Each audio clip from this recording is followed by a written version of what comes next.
Okay, cool. Let me do it again in case you missed the first. I am hot for this. It's like the beginning of Gits. Okay, so today I'm going to be talking about learning taxonomies. Hopefully it's something that you guys can bring to your courses and for some of you that are graduating to new universities. So the idea of a learning taxonomy, as Dr. Meyer just explained, you have this inner core, and these are the categories that you're trying to target. So you might be trying to target knowledge, comprehension, application, analysis, and these sort of build on each other. So once you have knowledge of facts, then you can create a understanding of those facts, and then you can apply those facts, then you can analyze different types of applications. And so it kind of works from the inside out with this fractal pattern, I guess. And so each of these categories has a list of things that describe what it means to be in that category. So for example, comprehension, you'd be able to match, you'd be able to explain, you'd be able to defend. And then on the farthest part out here, these are specific examples of what you could do in a course. So maybe you could ask them to do an analogy for comprehension, or you could ask them to give a speech to show comprehension. So abstracted, this is sort of the general idea. You work from knowledge all the way up to evaluation. So can you guys, maybe I'm trying to make this interactive, so can you guys give me some... I thought synthesis was at the top. Oh, we'll get to that. Top? Yeah, it's evaluation at the top originally. So, but this is version 1, right? Oh, Yeah. This is the original. You guys are blowing up my whole talk, yeah. Okay. You asked for interaction. Right. So I want to try to make this interactive. So do you guys have any ideas of different examples that you would give for each one? Maybe let's start with knowledge. Testing recall of facts. Right. And so something like application. Can I use the word apply in application? Okay, yeah, I'll give you that one. You show how the knowledge works in a specific situation or context. Exactly. And so what about for something like synthesis? Design. Yeah. Right? And so I guess what I'm trying to get at here, and maybe it didn't come through super well, but these are sort of vague. There are obviously differences between them, but it's not really a linear transition between knowledge and evaluation. There's huge gaps in between, maybe let's say application and analysis, whereas maybe moving from knowledge to comprehension isn't as big of a transition. So I created a few examples. So at the knowledge, they're all with blocks, they're a little bit contrived, but just bear with me. So at the knowledge level, you might have a bunch of blocks and you could count how many blocks you have. At the comprehension, you'd be combining 2 blocks to understand what shape you might get from that. At application, you can build a shape given some blocks. At analysis, you're trying to understand what are the properties of the given blocks that you have. At synthesis, you're trying to design new blocks based on sort of what you've learned about how blocks work and how you can put them together. And then at evaluation, you'd be extending that to see what structures are possible if you used other things beyond the blocks. So maybe you had sticks, or maybe you had glue or something like that. Before you go on, I just wanted to be clear on this. So for a particular class or course that you're going to teach, is the intent to have all of these or some of these, or? That's a really good question. So it really depends on what your goals are, and I'll get to that in the next slide, but really, if you're trying to introduce a topic, you might want to just stick with knowledge and comprehension. And then maybe as they move through to a second course, you might want to touch on maybe application. And then as they get to their capstone, you might want to do something like analysis and synthesis. Although I think that's the traditional view of Right. what education is. And I think with flipped classrooms, we're turning it around a little bit. And at least in design studio style teaching, you start with synthesis. And then they find the knowledge that they need in order to do the synthesis. So it literally turns it upside down. And so I think in each course, each instructor will have a certain style in which they teach, either from knowledge to synthesis or synthesis to knowledge. But also, I think across the curriculum, You want to make sure you're covering all of it. You don't want an entire curriculum that stops at knowledge and comprehension, because that arguably you don't really know it till you use it. So that's why the taxonomy is useful, to cause the instructor and the curriculum designer to reflect on what it is that they're doing. So as you build a series of courses that one built on one before, you want to go up the scale, or it really doesn't matter? I mean, that's traditional, but but I personally, I think every course should have components from the entire taxonomy, and it's not that this is where you learn about the knowledge you need for programming, and this is where you do the programming. What you want them to know at the end of the semester is about programming. And so you're building on the things that are specific to the degree or the course. You're not moving up from knowledge to synthesis from freshman to senior year. You're moving from knowledge to synthesis for each knowledge module. Okay. So, but you might not be able to do it all in one semester. This shape implies that it's kind of the transition is sequential. So it means that from knowledge we should go to comprehension, we should go to application. But you know that sometimes we know to use something, but without knowing actually what is that. So it's we are sometimes jumping to application or jumping to even evaluation without doing some of those. Or we might know that, or we might even comprehend that, but we can't use it, but sometimes we can evaluate that. I don't know. It's possible, I think. Yeah, and I think as Maria Lou said, especially for higher level courses, I think it makes sense potentially to start at synthesis, where students have the ability to work their way down. But you do need the knowledge and the comprehension to build on, because without facts, really, what are you designing? You're just sort of creating random things. So you need sort of that background. So like the way that she was describing for higher level courses, they can start at synthesis with the problem that we prescribe to them. And then they're the ones that work down to create, what are the knowledge that I need? What type of application, do I need to think about? So I would say it's sequential in its dependencies, but not necessarily, as Dr. Meyer pointed out, not necessarily sequential in a curriculum or in a course. I also you mentioned the shape. This implies that there's lesser as you get to the top. Yeah. Whose idea was that? Does it say? It looks like Maslow's, like, whoa, I don't think I like that. Yeah. They do have the, yeah, that's better. this one here. Messier, but better. So I'll move on to student learning outcomes and intended learning outcomes. And so this is sort of the motivation for why you might want to have a taxonomy. What the student learning outcomes and intended learning outcomes are, what do we want students to be able to do? And so there's a few different ways that you could define that. So there's the cognitive, what do you want them to know about? There's the affective, what do you want them to care about? And so this would be what values should we instill in our students? And then there's the behavioral, is what can they actually do? What can they demonstrate to us? And so typically we want to try to define things in terms of behavioral goals, because they're things that we can actually assess.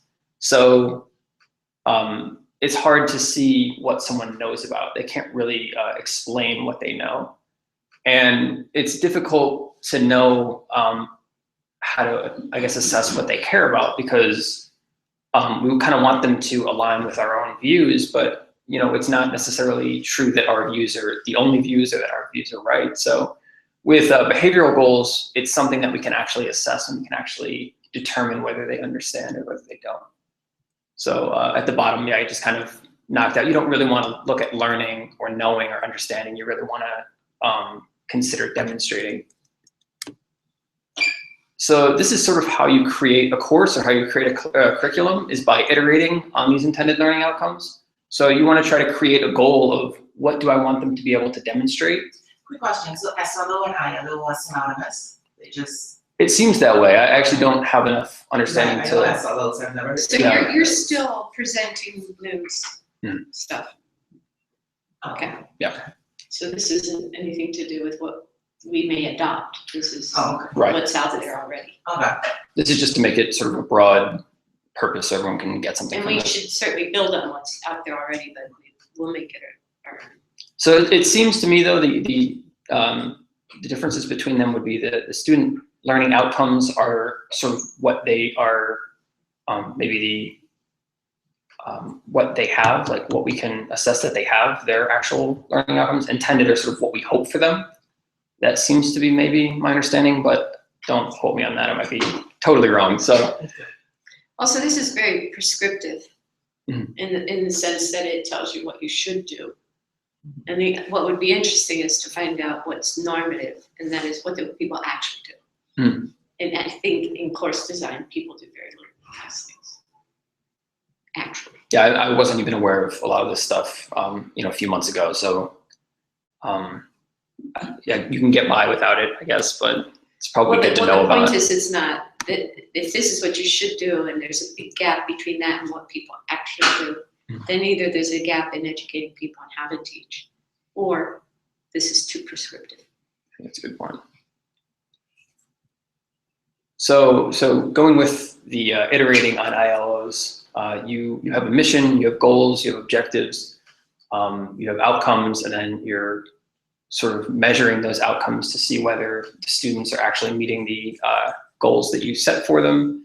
And then you analyze that, and then you change either your learning outcomes or you change the way that you're teaching your course. So in conclusion, we have a taxonomy, we have a way to iterate on goals. Do you guys see anything that's missing here? I kind of touched on it in the last slide, but with the evaluation, synthesis, analysis, these are sort of cognitive processes that we have. But it's really difficult to analyze cognitive processes. And I sort of talked about how these different categories are not really well stratified.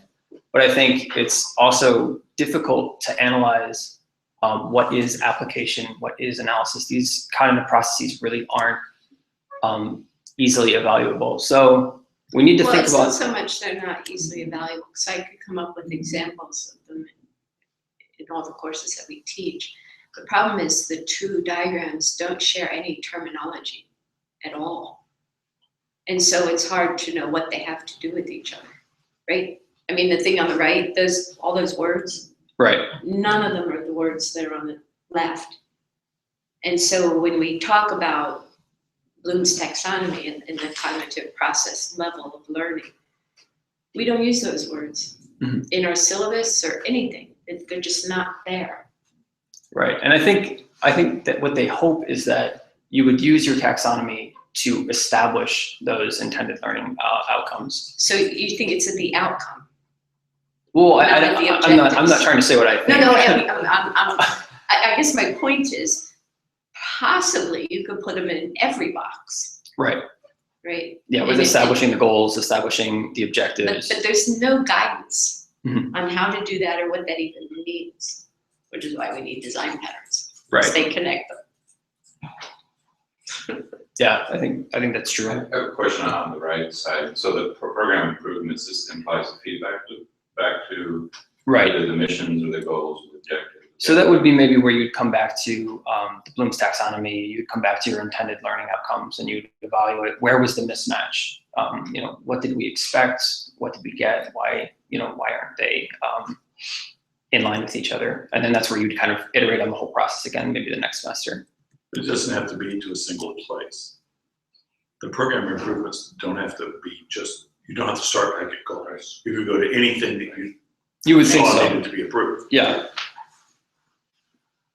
Yeah.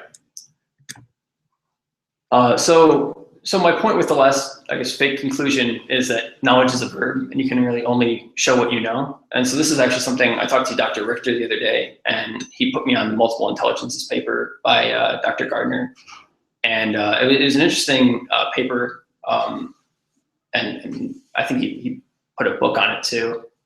But it talks about how people have different types of knowledge, and there's not just one assessment for each type of knowledge. And so we need to think about I guess, assessment and the way that we're teaching by sort of what they can do. And so for that reason, they actually reevaluated Bloom's taxonomy, and I guess it was 2000, and came up with a revised version that moves from these sort of cognitive processes to the actionable verbs that sort of represent sort of similar concepts. So at the bottom, it's remembering. Can you remember facts? Then it's, do you understand those facts? Are you able to apply those facts?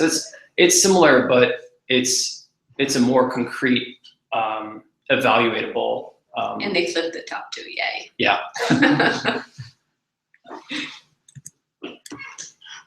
So this is another version, sort of explaining. Again, these are the verbs that you would use when trying to assess remembering. So you would ask them maybe to define. You would ask Or them in a to homework assignment. Yeah. So I think the real benefit of this is you can start to look at your course materials and see which words you're using.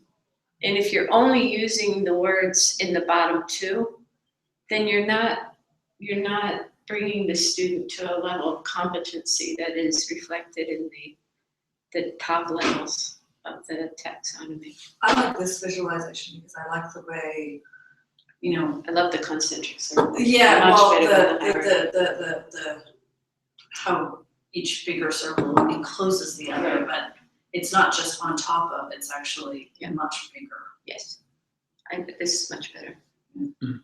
But it's still not really showing the other dimension of the knowledge dimension. We're getting to that. Sorry. Is this yours? All of this stuff is stolen from the internet.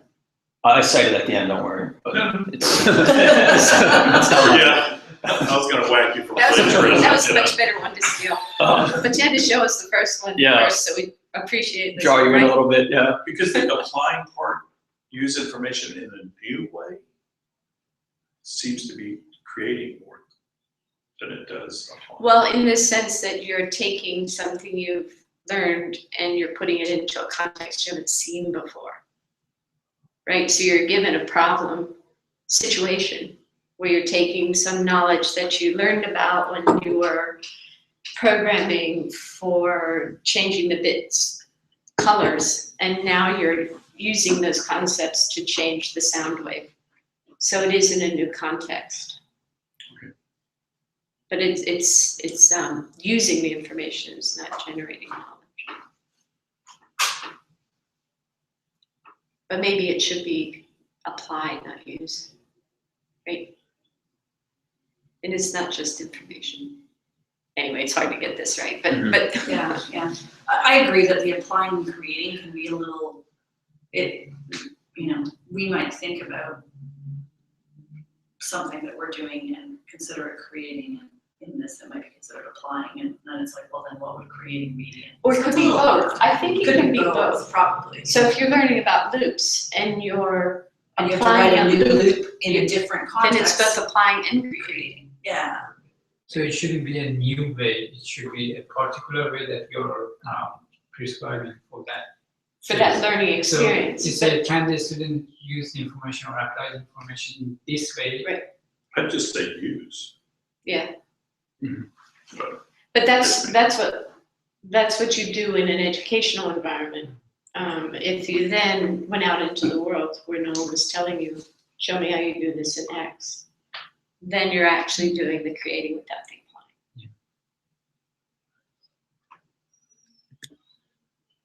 So we're done again, right? We have the verbs, we have our intended learning outcomes. Again, we have our feedback loop. But actually, we're not quite done yet. So there's this other taxonomy, which is solo, which is sort of similar to Bloom. You could kind of imagine if you flipped over Bloom, they would have the same working from shallow down to deep. They use this cool ocean metaphor on the website that I found this. And so there's 5 different categories. There's the pre-structural, which is where you start. You move to unistructural, multi-structural, relational, and extended abstract. And you can see these first 3 are quantitative, and these second 2 are qualitative. And so you have the same kind of thing over here with remembering, understanding. Those are things that we can assess with a multiple choice, true-false kind of exam. And then as you move forward up the taxonomy, you start getting into areas where it's really difficult to assess quantitatively whether they know what they're doing or not.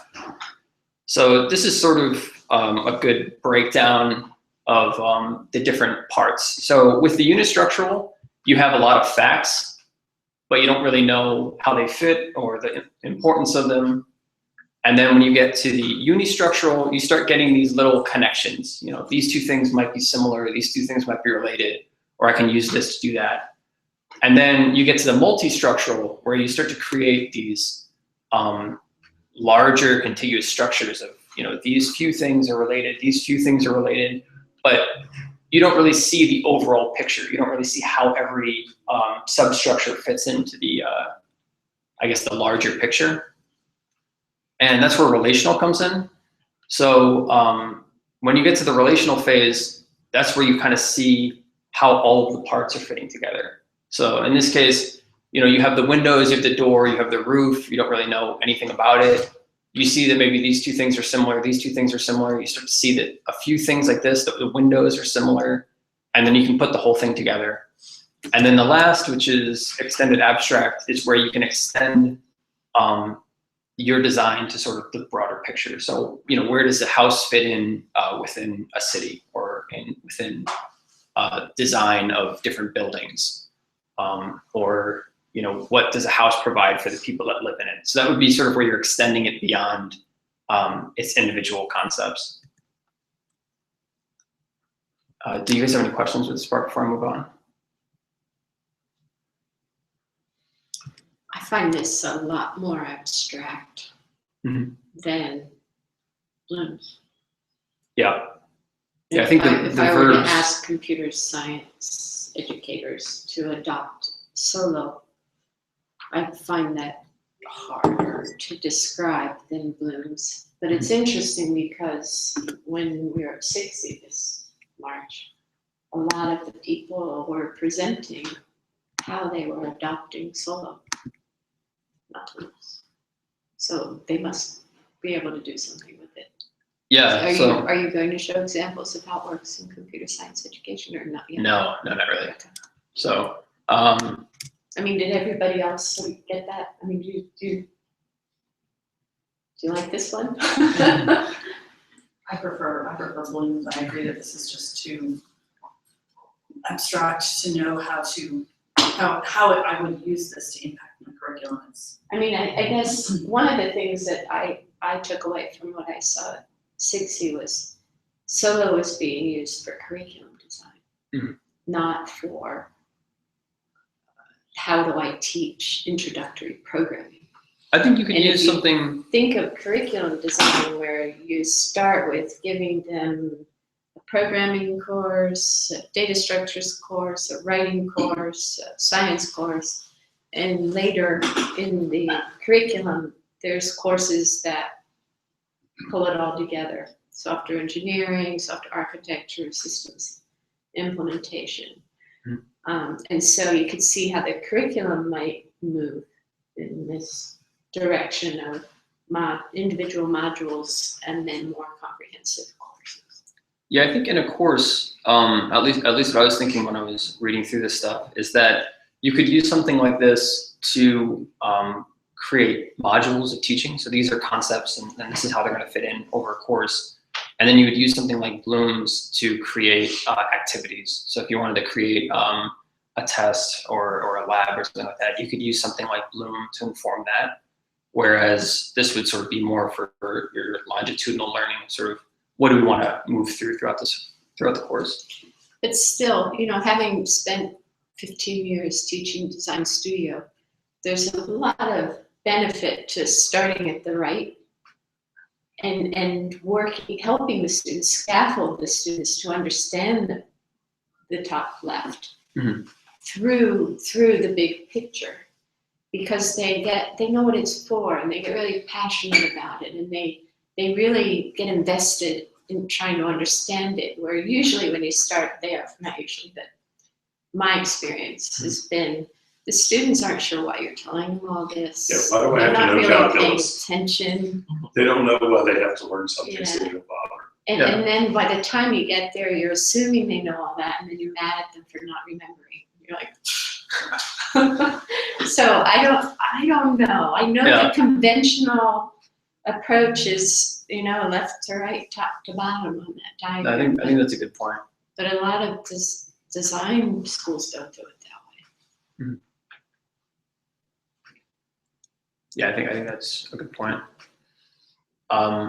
So what does all of this mean for CS? On the left, this is from the a taxonomy for CS paper. And so this is talking about how maybe we could actually create a taxonomy for CS. And so I added some questions on the right that I thought were maybe interesting, is sort of what verbs do we value in CS? I mean, the Bloom's taxonomy is very general with the types of verbs that use, apply. What would the CS equivalents be of those? And so they have some of those here: recognize, trace, present, analyze, debug, refactor. But it would be, I guess, at least an interesting exercise to try to put those onto the different levels of Bloom's taxonomy and see sort of where they line up. Another thing is, how do we show what we know? So we have different challenges in CS. The problems can be bigger. Sometimes they're quantitative, sometimes they're qualitative, and it can be kind of difficult to show accurately what someone knows through assessment. How do we scale our efforts? And then sort of what else don't we know? So I think Where did this come from, this diagram? this is from the a CS taxonomy paper, or a taxonomy for CS paper. It's really interesting. Yeah, I really like the questions on the right. Yeah. Not sure I like the chemical diagram. I kind of think that's interesting because, What's our you? well, those are the benefit? things from Bloom's taxonomy, right? Like the create and apply are on the No, I got that. What's the But then- RU? analyze, Remember. Oh, remember. remember, understand, analyze, and evaluate, right? And they actually, I should have put more of these up because they actually had a few of these, and they traced students' progress through. So, they could recognize, and they could trace, and they could debug, and then they could refactor. And it was kind of an interesting paper. I can link that, I guess, either on Moodle or on the Connected Learner project as well. So are we done? I have no real idea, actually. This time I actually am done, but I mean, there's so much more to consider. I think a lot of the comments that all of you have brought up today makes a good point that we really don't quite know what the best way to go is. So I thought at this point we could just sort of discuss what we all think. And So you didn't really show the revised taxonomy though with the cognitive and the knowledge dimension. for Bloom, Yeah, yeah, I mean, I just showed you showed that. this one, and then actually this original, this is actually from the revised. So where's the knowledge on here? The types of knowledge. Not sure. Yeah, I don't know, I think because I think that if we think about Bloom's taxonomy with the cognitive on one dimension and the knowledge on another, I always sort of struggle with that because it feels to me like a sparse matrix, right? That like some types of knowledge are not going to be applicable to some types of cognitive processes. And in some sense, sort of filling that in and knowing, well, this kind of procedural knowledge, works with the apply cognitive process, right? But this procedural knowledge may not work very well with the, with the evaluate. So that's why I think, taking these taxonomies as sort of the theory or the framework, or the taxonomy, for example, for design patterns, it's in the design patterns for CS education, so that the concepts that we want them to know when they get a degree in CS. And pulling out the parts of the taxonomy that make sense for the Right. specific things we are teaching.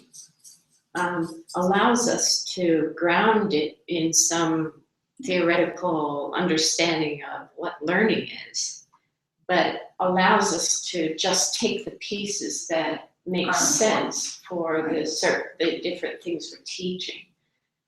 And that's why I think, we can adopt someone's taxonomy for those, say for those first two dimensions, if we decide to go with those. But we need to look around to see what is out there for that third dimension that's not reflected in this. Because the learning experience is a social one. And this assumes it's a cognitive one. Mm-hmm. And that misses out on the whole idea of the connected learner and the movement that people are taking in learning sciences, that learning occurs when you actually recall and use it, not when you hear it. Mm-hmm. And so when we were focused entirely on having students sit there and listen, there was no learning happening. They were just listening. They weren't even recalling. So as we move towards a different way of thinking about what we do in our classrooms, that third dimension is going to be kind of critical, I think. Just a comment. So seeing this kind of makes me think that we almost need to have and I may be completely wrong, actually, almost need to have a curriculum designed and with all the blanks filled in as to how the courses sort of provide the growth that we want to see in the students before you can actually design the course itself. So if you think of the curriculum as a bunch of nodes, and each one requires a set of outcomes in order to feed to the next one, wouldn't we have to know what those outcomes are before we look at an individual course and said, for this particular course, here are the outcomes that I want, and here's the goals and objective for this one. And then the next course does the same thing and so forth. I think so. I think though we're not starting from scratch. There is a curriculum out there. Mm-hmm. And that curriculum was very thoughtfully designed. It wasn't just thrown together. And it was designed to start with what are the basic concepts you need in order to be a computer science professional, starting with things like programming and data structures and algorithms. Those happened early on. And the bigger or more applied synthesis stuff happens later on. So I think in terms of having a curriculum, we've got one, we may tweak it, we may modify it. I think what hasn't been done with that curriculum is it hasn't been thought of in terms like these. It's only been thought of in terms of the knowledge they're expected to have at the end of the semester. And not even in terms of whether it's recall knowledge or synthesis knowledge, just knowledge. It's just stated as they know the basic concepts of procedural programming. What's that mean? Can they write a program? It doesn't say. It just says knowledge of. So we've already got the building blocks out there. We're not going to reinvent computer science education. My personal view is that every course should exercise all cognitive processes, not just one. It might have an emphasis maybe in the recall or the remembering and the applying, but no course should go the entire way with no synthesis, no evaluation. And as you get further on, it may be almost entirely synthesis and evaluation and fewer new knowledge areas. But every course should have all of them because of the way humans are driven to learn. So that means that the curriculum itself is sufficient, or it's a good starting point. Or is the intent here as part of the project to fill in some more detail in the I don't know. There was nothing here about curriculum design. It was in the proposal. Doesn't mean we're embarking in this college on a new curriculum based on the old one. There's going to be a a lot of thought going into what is the Common Core, and then what is the applicant, this concentration specific core, and then what are the electives, so a 3-tier system. And as we embark on that, it would be interesting to have that informed by these kinds of taxonomies, because that does connect it with what we mean by learning instead of what we mean by computer science, which is all people have thought about so far. So I don't think we need to throw everything away and start again. And I think that probably the most useful thing is to take a select number of courses and rethink the way we teach those in terms of these taxonomies. And maybe that will influence curriculum change. And then a few more, and then a few more. So it's like the waterfall method, or the snowball approach, where you do a few, and then you do a few more, and then eventually you've got everything taught in a way that connects it back to a taxonomy. Do you think that there's enough emphasis on all of those parts? I think there's no emphasis. Well, actually, all right, None. so I'm gonna disagree with you. People but- aren't using those words. Well, yeah, but the remembering part, we're really big on remembering. I don't think we're big on synthesizing at all. Right. So we end up with, Teaching information security as a remembrance. as a set of facts. And then you hand the student a blank piece of paper and say, design a security protocol. And No, they you go, don't what? even do that. You give them a final exam to recall the facts, and then they're competent. Give them an essay question, and they Right. have no idea, even if you could read their handwriting, you don't know what they said. Right. So yes, in that sense, you're right. The traditional learning method in university, as soon as you get out of high school, the traditional method is to emphasize remembering. And I think what Carlos is saying perhaps is that by the time your 4 years are up, you should realize that you had to remember these things because you're going to need them to create this thing so that it all fits together. And Right. now we have a big picture in your But senior year. in its defense, the reason college education tends to be like that is because as you get older, you're more capable of abstract thought.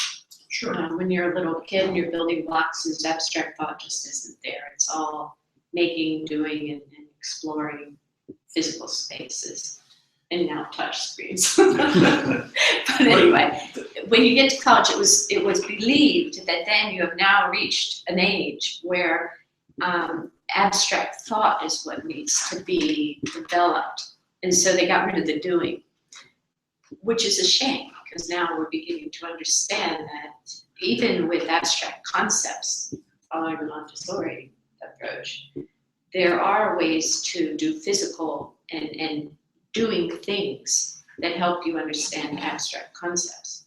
And what we did is we got rid of all the doing and had only the remembering. And now it's time to revisit that. And you hear over and over again that employers are looking for problem solvers. Right. People who can take all these facts they know and do something useful with it. And if they never do that in college, how do you know if they're going to be able to do it? Exactly. So Right. we could find a lot of support for this outside of the university. I mean, it's okay to do, it's good to do on its own, but there are reasons that we would do it from a So I think we can do it. I mean, it's going to be hard to get buy-in completely, but if there's money, it's a little bit easier when there's money. But I think even more importantly, it's we have an opportunity to write the book, so to speak, so that other computer science departments can also change.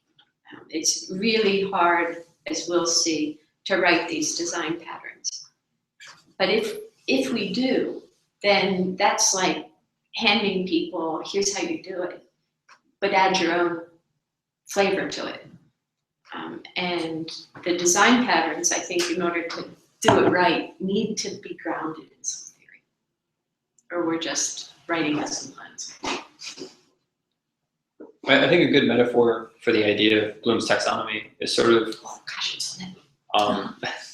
if you view maybe a tennis racket and tennis ball as the facts, and then playing as sort of the higher level categories of Bloom's taxonomy, the tennis racket and ball are going to break in like 6 months. You're going to need new ones. But learning how to play and sort of the muscle memory is gonna last longer. So we really need to try to focus on those higher level things that are going to last for a long time, rather than the short-term things that are going to get us there. They might eventually abolish C. Exactly, yeah. Abolish? Hopefully, finally. That's a strong word. Well, some languages have disappeared, right? APL, for example, small talk. Fortran Fortran is going to live forever. We just don't do it on punch cards anymore. Thanks to Boeing, yeah.